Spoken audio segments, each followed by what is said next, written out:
I'm Dr. Jennifer Martin. I serve here as the Assistant Superintendent of Improvement Analytics for Hemet Unified School District. I've had the pleasure of growing up as an administrator here in Hemet for the past 12 years. I entered Hemet early on as an administrator, as an assistant principal, and then was able to serve as an elementary principal, a middle school principal, Director of Special Education, and then for the last 4 years been a cabinet member.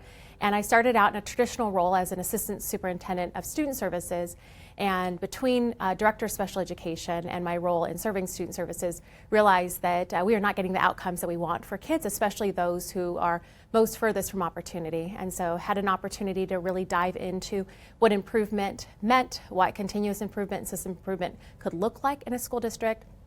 And so along our improvement journey, our great superintendent, along with the support of our board, our unions, and our staff, we created a new cabinet position, which was mine. And so it's been about the last year and a half that I've been in this role, serving to help understand and operationalize what continuous improvement looks like throughout Hemet Unified. So Hemet Unified is a unique school district. I think everybody can say there's uniqueness, and I think one of the things that we're really thoughtful of is that continuous improvement can happen in any space, but you have to be thoughtful about your context. And so what is unique about the context of Hemet Unified is that we are located here in Southern California, located in Riverside County, but we cover and span about 650 square miles. And so we have a wide area that we cover, which includes a rural area, and we have some K-8s and small high school out in our mountain areas. And we also have very dense suburban areas here in the central Hemet Valley, and it's very much urban-like. And so just the unique context of the different areas that we serve for Hemet Unified and communities. We have 28 schools, serve about 23,000 students, and what is unique to Hemet is even though most school districts in Southern California have been declining enrollment, we've actually been increasing enrollment over the past few years. So I have the pleasure to serve more and more students. We are about 87% socioeconomically disadvantaged, about 13 to 14% English learners, 15% of our population have an IEP, and we serve them with special education services. We have about 1% who are foster youth, and we have a pretty high transiency rate amongst our students, not only within Hemet Unified, meaning moving from school to school, but also moving to other communities in and around Southern California. Hemet Unified has about 28 different schools that we serve, one being a preschool that not only has a home base, but also has programs throughout our valley and our mountain areas. We also have about 13 to 14 elementary schools. In addition, we have a couple K-8 schools that serve our mountain areas. We also have about 4 comprehensive middle schools and 4 comprehensive high schools. What is, I think, well positioned for Hemet Unified is that we do have a continuation high school to serve some of the needs of our students in 11th and 12th grade. And we also have a fully independent studies school, which not all districts in California have. We offer a hybrid program and a fully online virtual learning program for students. And so some students can learn online or come in seat. We offer K-12 at our independent studies school. In addition to our alternative schools, we also have a dependent charter school. It's actually ranked one of the top 10 high schools in California. That is Western Center Academy, and they actually serve K-12 there. All students deserve an opportunity to be successful. But when we talk about our students in Hemet Unified who have a lot of challenges, we have to get it right for them. We have the opportunity to change their future and also change generations, change the community if we do this right. And so the idea of leaning into continuous improvement is really a calling to be able to deliver on the promises we made for our kids. And so we know in Hemet Unified that we are not currently meeting all of their needs, and we're not delivering on that promise. And so really leaning into the improvement approach and mindset has allowed us to really stay focused on what are we doing different in our system, because our folks here, our staff, they are trying really hard. They are well dedicated, they are great people, and it is not for a lack of trying harder, it is about working differently. And so we are working to understand where is our system not meeting the needs of our students especially those who are furthest from opportunity, and what can we do different from a systems lens to be able to deliver on that so that every student leaves Hemet Unified, college, career, life ready, whatever they choose. A couple of things this past year that I really want to highlight and things that we've been able to build on in the past few years of really venturing into improvement that's working. One is we've really taken on a tenet of leaning in and lifting voices who are closest to the work. We've done that in a few different ways this year. One of the ways that we've done that with all leaders is challenge them to specifically round with staff members. We have now encouraged, and we've seen them taking on their own and rounding with students and with parents. But what it meant for us was that our leaders are intentional about connecting with our staff to understand where are things going well in our system and continue to do those things and reinforce those things, and where are they not going well. And what we're challenging our leaders to do is to stop trying to fix it, but to get deep into the root cause of why is the system flawed in that way, and lean into the voice of those who are experiencing to say, what could we do to solve this over time? And so rounding has been one of those tools that has allowed us to lift voices closest to the work, and our leaders are really owning and facilitating that. And some of the great impact is you hear our staff and our leaders share about how they're feeling valued. They're feeling like they can give input. And so we are watching some of our student outcomes start to improve because a result of that, but immediately you can see and feel and experience our leaders and our staff saying the qualitative aspects are already moving along. They feel like they're a part of the work. They feel like that they can contribute and know where we're going. And so rounding has been an example of one of those tools that it's going right to ensure that we're lifting voices closest to the work. In Hemet Unified, we explain rounding as a structured approach to have a conversation. And so particularly rounding with staff is a series of questions that are aimed at, one, building a relationship and a connection, just a soft welcome. How are you? How are things going? Just really seeking to understand the human that you're working with. And then doing a couple of things, asking what's working well and lifting those bright spots, things that we want to continue to do. And then asking where are their challenges, what is something that is not going well, and leaning in as a leader, how can they help? And some of those responses are quick, easy fixes for our leaders. Those are things that can be done pretty immediately. Other are pretty systemic, and we have to dive deeper into our improvement tools to help work to create a solve. And then we end rounding the structured conversation with the opportunity to ask, who is one person that is making a difference? Who is one person that has been especially helpful to you, and why? And it's really important that we understand not only who is making a difference on our team, but why. What is the behavior we want repeated? And then we challenge our leaders to go and share that gratitude, being able to pay forward and reinforce the behavior to want to see repeated. But it feels good when you know that someone has recognized the work that you are doing.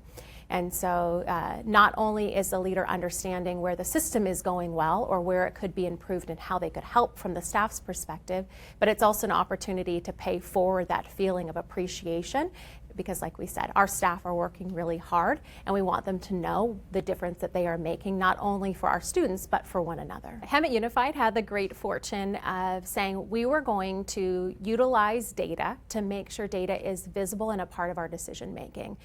That is one of the ways, not the only way, but one of the ways we are working different is we have a lot of things we do on behalf of kids. Are they actually making an impact, making a change? And we would want to know why. And so with rounding, we wanted to understand, was this actually making a difference for our staff and ultimately for our students? And so we needed data to be able to track that. And so in trying to create a system to be able to understand how often is rounding happening? What are the trends we see around rounding? We wanted to get a more efficient way, and so was able to partner with Stu and pilot the rounding app this year. And so we were able to test it with 17 of our leaders throughout our district, site-based and district-based, to be able to say, is this a helpful tool? Why and how? 17 leaders over the course of the last 6 months had the opportunity to test it, give feedback on a regular basis, and the rounding app ultimately was decided that we're going to scale it to all leaders next year.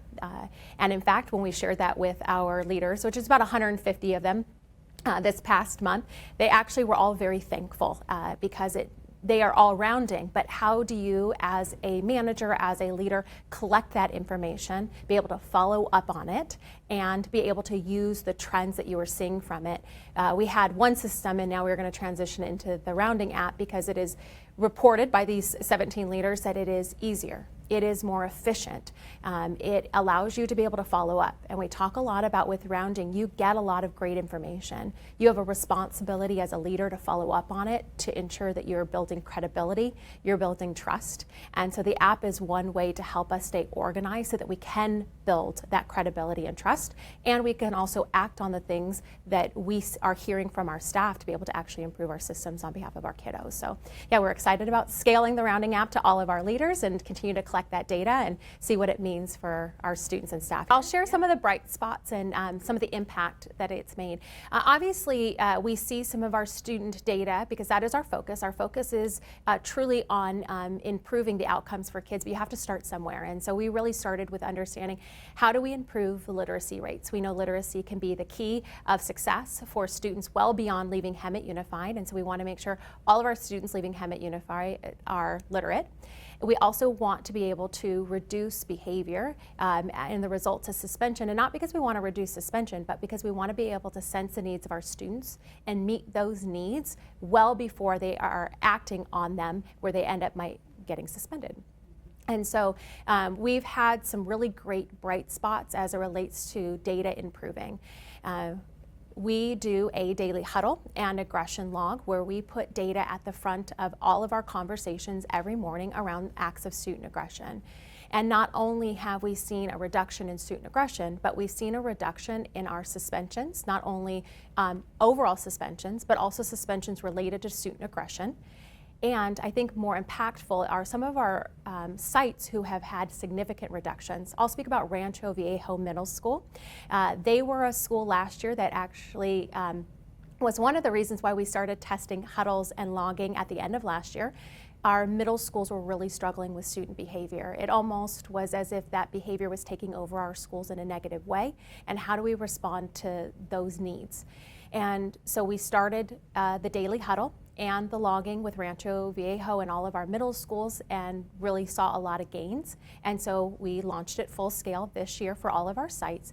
Rancho Viejo this year, in kind of getting an idea of what it would look like and how can they improve their systems, working with their staff at their school, has already reduced their overall suspension rates in half. And they have kept that trend all year. And when we leaned in to ask the principal, well, tell us about the things that you believe are most critical to ensuring that that is possible. One is the daily huddle that he and his team engages with cabinet and select directors every morning. But he also says he holds a daily huddle with his campus security team every day. That daily huddle allows him to engage in looking at data. They look at their students. They look at their data trends around behavior, location, time of day, and how do they redesign their system every day to meet the needs of what they're seeing on their campus. And so they just have a quick standing huddle where they review what is the day looking like, who might be out, how do we get coverage, and so they make small systems adjustments on a daily basis that has allowed them to be proactive, to be able to be present, especially checking in with kids who might need it or spaces where their attention might need to be provided that day, and they have not only reduced their suspensions by half, but they have maintained that. And the feel on campus is palatable. It's just a really great environment to be at, which I can say was not the same 1 year ago today. And so Rancho Viejo is definitely a bright spot. I'll share another story about a bright spot on the operational sides of the house. So we talk a lot about how this impacts our schools, but we have a lot of great teams who are making sure schools run really efficiently. In business services, we have a couple of different departments who have ran with the idea of systems improvement, utilizing rounding, data logging as a way to understand and improve their system. And so one example of that is the work in fiscal. We have a director who helped to ensure that they were reducing errors on their payroll. What they were hearing from staff is, I'm not getting paid on time, or I'm not getting paid correctly. And the feel that that can create in our staff is not something that we would want. And so they payment on demand, POD or a POD, is an error. Anytime payroll has to pay through a POD, then it means they made an error. And so what they started to do was log any time they had a POD. And they just started to understand and get really curious and ask why. Why would we have a POD? And they created these themes and trends, and they were able to work really efficiently and significantly reduced the number of PODs. They then got to the point where they were able to almost have no PODs, and what they realized were the small PODs that they had left were really a communication system between human resources and fiscal. And so they now are working to resolve the last few PODs that they might have, and it really is more of an internal system among departments. And so just great opportunity to know that our continuous improvement approach is not only impacting our students, but also the way we operate and support our staff and students. I am appreciative of having a senior leader or superintendent who believes in this type of work. But how do you create a system that when we leave, because eventually we will leave the organization, we leave a legacy where this work is now embedded in the way that we always do business. That takes time. It is a journey. And one thing I will share about our improvement journey, it has been just that. There has been a lot of learning, but we capitalize on the learning and we continue to improve in small increments. And in order to be able to leave a legacy, to be able to create a system where this is the way of operating for Hemet Unified, one of the things that is a value statement is that we created a position, my position, the Assistant Superintendent of Improvement Analytics, and now we have the department they were building amongst this division to be able to support this type of work. Not only did we get union support, board support to be able to create this type of a position and to engage in this type of work, we have something that could be left to others to continue this type of work. And so the goal is to be here to see it through until we deliver on our promise to kids, which means every student is performing at an outcome that we would want them to perform at. But we also have an opportunity to have really specific roles who can coach, mentor, engage, and continue to support this type of work, which is not traditional to education. And I look forward to seeing that continue to grow and be a part of the norm in which, in the way that school districts operate. I would definitely say one of the other things that I would want to share is there's really intentionality about making sure that continuous improvement is being able to be supported and developed in all leaders, by title or not. One of the things that Hemet Unified is really intentional about is inviting in our union presidents to not only be a part of regular conversations to understand their needs, their perspectives, right? Voices closest to the work. How do we solve problems with our unions? But our union presidents attend our monthly district leadership, where we continue to build professional development around continuous improvement, around leadership, as well as the other aspects of being a district or a school site administrator. And so it's great to have partners amongst our union who not only believe in this type of work, but understand this type of work. And we've been scaling that to our school sites as it relates to having instructional coaches and now improvement coaches who are able to be at our schools to continue to reinforce, coach, and support. It is one thing to be able to teach a skill. It is another to be able to give real-time feedback and to coach it. And so through this kind of making a stake in the sand to say this is the way that we are going to work, we're putting the infrastructure behind it to make it possible. And not just at the organization level, but also at the school site level, so we can give real-time coaching and feedback.